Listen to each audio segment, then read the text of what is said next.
ಎಲ್ಲರಿಗೂ ನಮಸ್ಕಾರ. ಈ ಒಂದು ನಮ್ಮ ಕಲಬುರಗಿ ದಕ್ಷಿಣ ಮಂಡಲ ಬಿಜೆಪಿ ಹಾಗೂ ಒಂದು ಹಿಂದೂ ಸಮಾಜದ ವತಿಯಿಂದ ಈ ಒಂದೇನು ಇವತ್ತು ಡಿಜಿಟಲ್ ಮೀಡಿಯಾ ಮುಖಾಂತರ ಏನು ಪತ್ರಿಕಾ ಗೋಷ್ಠಿಯನ್ನು ಹಮ್ಮಿಕೊಂಡಿದ್ದೇವೆ.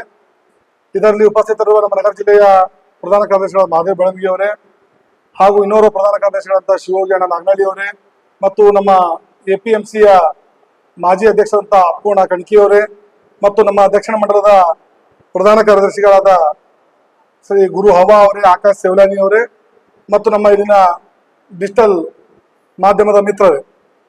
ಈಗಾಗಲೇ ಕಲಬುರಗಿ ನಗರದಲ್ಲಿ ಕಳೆದ 3-4 ದಿನದಿಂದ ತಮ್ಮ ಒಂದು ಸಾಮಾಜಿಕ ಜಾಲತಾಣದ ಅಡಿಯಲ್ಲಿ ಅನೇಕ ಚರ್ಚಾ ವಿಷಯಗಳು ನಡೀತಾ ಇವೆ. ಮುಖ್ಯವಾಗಿ ಇತ್ತೀಚೆಗೆ ಆಳಂದ ರಾಘವ ಚೈತನ್ಯ ಶಿವಲಿಂಗದ ಪೂಜೆಗೆ ಅಡ್ಡಿಪಡಿಸಿದಂತಹ ಗುಂಡಾಗಳ ಮೇಲೆ FIR ದಾಖಲಾಗಿತ್ತು. ಅದನ್ನ ಈಗಿನ ಕಾಂಗ್ರೆಸ್ ಸರ್ಕಾರ ಏನು ವಾಪಸ್ ಪಡೆದುಕೊಂಡಿತ್ತು. ಆ ನಿಟ್ಟಿನಲ್ಲಿ ನಮ್ಮ ಬಿಜೆಪಿಯ ರಾಜ್ಯಾಧ್ಯಕ್ಷರಾದ ಶ್ರೀ BY ವಿಜಯೇಂದ್ರ ಅವರ ಒಂದು ನೇತೃತ್ವದಲ್ಲಿ ಕಳೆದ 4-5 ದಿನಗಳ ಹಿಂದೆ ನಾವೊಂದು ಬೃಹತ್ ಪ್ರತಿಭಟನೆಯನ್ನ ಕಾರ್ಯಕ್ರಮವನ್ನು ನಡೆಸಿದಾಗ ಆ ಸಂದರ್ಭದಲ್ಲಿ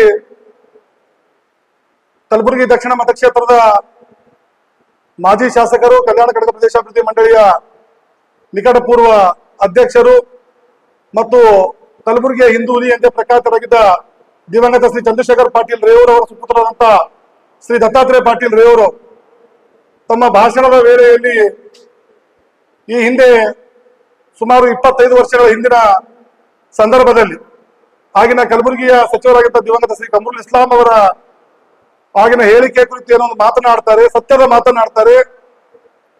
ಆ ಸತ್ಯವನ್ನ ಮರೆಮಾಚುವ ನಿಟ್ಟಿನಲ್ಲಿ ಈಗಿರುವಂತಹ ಕಲಬುರಗಿ ಉತ್ತರದ ಶಾಸಕರ ಸುಪುತ್ರರು ಹಾಗೂ ಕಾಂಗ್ರೆಸ್ನ ಅನೇಕ ಜನ ಮುಖಂಡರು ಮತ್ತು ಅವರ ಹಿಂಬಾಲಕರು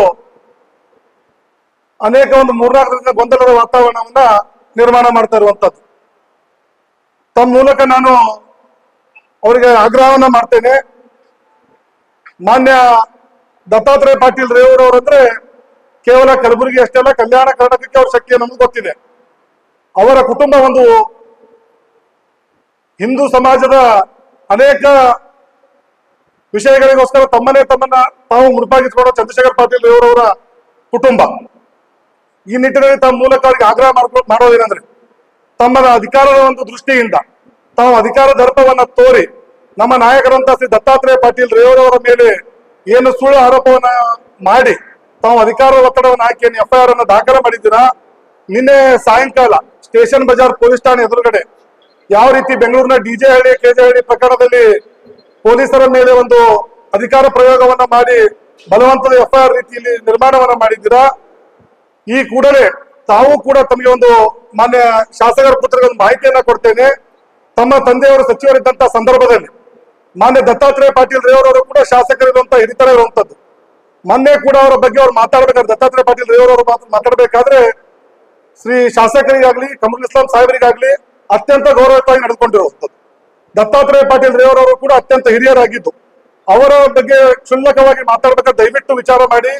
ಅವರ ಹಿಂದೆ ಕೂಡ ಕೇವಲ ಭಾರತೀಯ ಜನತಾ ಪಾರ್ಟಿಯಲ್ಲೇ ಇಡೀ ಹಿಂದೂ ಸಮಾಜ ಕೂಡ ಅವ್ರ ಬೆನ್ನಿಗೆ ನಿಂತಿದೆ. ಈಗಾಗಲೇ ಅನೇಕ ಜನ ಸಾಮಾಜಿಕ ಜಾಲತಾಣಗಳಾಗ್ತಿರ್ಬೋದು. ಈ ಉದಾಹರಣೆ ಹೌಸಿಂಗ್ ಬೋರ್ಡ್ನ ಅಮೃತ್ ತೇಲಿಯನವರು ಆ ಒಂದು ವಿಷಯದ ಬಗ್ಗೆ ಪೂರ್ವ ಚಿತ್ರಣವನ್ನ ಕೊಟ್ಟಿದ್ದಾರೆ. ಸುಮಾರು ಈಗ 40 ವರ್ಷಕ್ಕಿಂತ ಏನ್ ಮೇಲ್ಪಟ್ಟವರಿದ್ದಾರೆ. ಅವ್ರು ಈಗಾಗಲೇ ತಮ್ಮೆಲ್ಲರಿಗೂ ಮಾಹಿತಿಯನ್ನ ಕೊಡ್ತಾ ಇದ್ದಾರೆ. ಹಿಂದೆ ಈ ವಿಷಯವಾಗಿ ಮಾನ್ಯ ಮಾಜಿ ಸಚಿವರು ಮಾತಾಡುವಂತದ್ದು ಸತ್ಯವಾದ ಮಾತಿದೆ.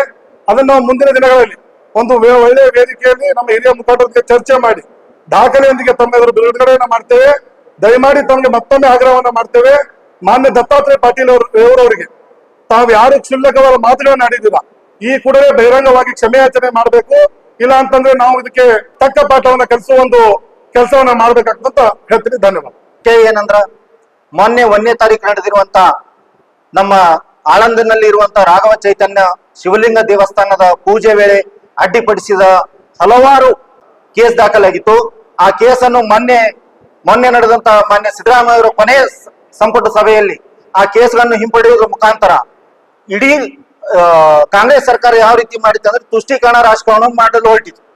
ಅದನ್ನು ವಿರೋಧಿಸಿ ನಮ್ಮ ಭಾರತೀಯ ಜನತಾ ಪಾರ್ಟಿ ಕಲಬುರಗಿ ಜಿಲ್ಲೆ ವತಿಯಿಂದ ಹಮ್ಮಿಕೊಂಡಂತ ಪ್ರತಿಭಟನೆಯಲ್ಲಿ ನಮ್ಮ ರಾಜ್ಯದ ಅಧ್ಯಕ್ಷರು ಮತ್ತು ಶಿಕಾರಿಪುರದ ಶಾಸಕರು ಆಗಿರುವಂತಹ BY ವಿಜೇಂದ್ರ ಅವರ ನೇತೃತ್ವದಲ್ಲಿ, ನಮ್ಮ ಜಿಲ್ಲೆಯ ಎಲ್ಲಾ ನಾಯಕರ ನೇತೃತ್ವದಲ್ಲಿ ಆ ಪ್ರತಿಭಟನೆಯನ್ನು ಹಮ್ಮಿಕೊಳ್ಳಲಾಯಿತು.